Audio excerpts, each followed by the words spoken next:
What is depression in 4 minutes? Before we start, please remember, I am not a doctor. I'm not your doctor. This is not medical advice. Don't take it as such. The word depression is thrown around a lot. It could mean I'm having a bad day or I'm upset. But when you hear someone say, I have depression or I am depressed, they could be talking about clinical depression or what we call major depressive disorder or MDD. The point of this video is to show you what clinical depression looks like so that you can recognize warning signs in yourself and your loved ones. At WiseOut.com, we believe that understanding the language of mental health means that you can be an active part of any treatment and its success. To accomplish that mission, we're taking existing mental health information, simplifying it, and therefore making it accessible and, more importantly, useful to people like you. The clinical definition of major depressive disorder comes from the DSM-5, or the Diagnostic and Statistical Manual 5th edition. It's basically a big book of all the mental illnesses that we currently know of and their descriptions. So let's get started. What is clinical depression in 4 minutes? The DSM starts by defining a major depressive episode, which is a combination of symptoms that persist over a 2-week period. If an episode lasts longer than 2 weeks, into months and even years, or if those episodes reoccur in patterns over and over and over again, you could have a possibility of major depressive disorder. The DSM gives a list of 9 symptoms. In order to be considered a major depressive episode, a person needs to experience the first or second symptom and a total of 5 symptoms of the 9. Symptom 1. Depressed mood most of the day, nearly every day. That's a feeling hopelessness, down in the dumps, or sad. In children and adolescents, this could be irritable mood rather than sadness. Some people also report unexplained body aches and pains. Symptom 2. No interest or pleasure in activities. That's a feeling of just not caring anymore. In order to qualify it as a major depressive episode, one of these 2 symptoms need to be present as part of the 5. It can often be both. Symptom 3. Changes in appetite, either eating not as much as you used to or more than you used to.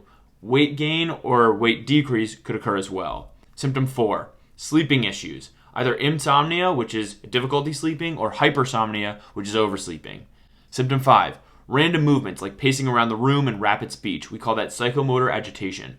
Or a slowing of mental and physical functions like slowed speech or pauses before answering questions or responding. That's called psychomotor retardation.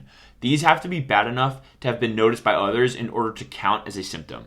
Symptom 6, fatigue or loss of energy even if the person hasn't done anything that would make them tired. Symptom 7, feelings of worthlessness or excessive or inappropriate guilt over small things from the past. Guilt about feeling sick isn't considered a symptom of a depressive episode. It has to be something else. Symptom 8, reduced ability to think, concentrate, or make minor decisions.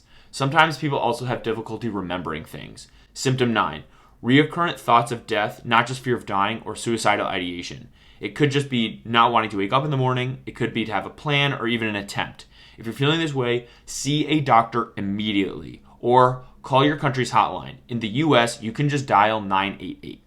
The DSM also makes a few last notes about major depressive episodes. The symptoms need to cause clinically significant distress or impairment in social, occupational, or other important areas of function, like work, school, relationships, etc. This episode can't be a result of a substance or other medical condition. The symptoms can be better explained by a different mental illness, like schizoaffective, for example, and there aren't any periods of mania or hypermania. These are periods of low impulse control, high energy, and often delusion. If those exist, you might be looking at bipolar 1 or 2. A few last things. A lot of people get sad in response to events like loss or disasters. That's normal and doesn't necessarily indicate a major depressive episode or major depressive disorder.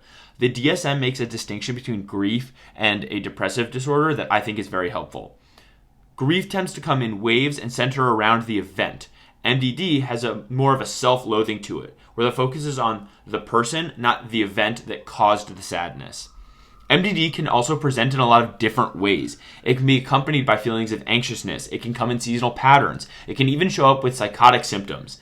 This video is just to help you understand the basics, but just know it does get more complicated than that. Again, this video is not medical advice. The point of the video is to help you understand the very basics of clinical depression so you can understand warning signs in yourself and your loved ones, so that you can be a more active part of their treatment and eventually their success. Please see a doctor if you need help or if you start to see warning signs in yourself or your loved ones. Good luck, you got this.